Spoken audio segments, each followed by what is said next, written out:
চট্টগ্রামবাসীর একটা নাম আছে, একটা ডাক আছে, সেটা কি? চট্টগ্রামবাসী মেহমানদারি করতে জানে। পকেটে টাকা থাক কিংবা না থাক, মেহমান আসলে ফেরাই দেয় না। চট্টগ্রামবাসী পকেটে টাকা না থাকলেও অন্তত দারকর্য করে হলো মেহমানের মেহমানদারি করে।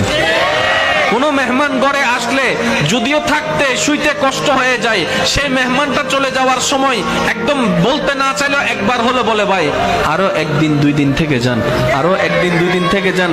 এটা হচ্ছে চট্টগ্রাম, এটা ভালোবাসার শহর, এটা মায়া মমতার শহর, এটা প্রেমের শহর। কারণ এই জমিনের মধ্যে কদম রেখেছেন আল্লাহর প্রিয় প্রিয় বান্দারা।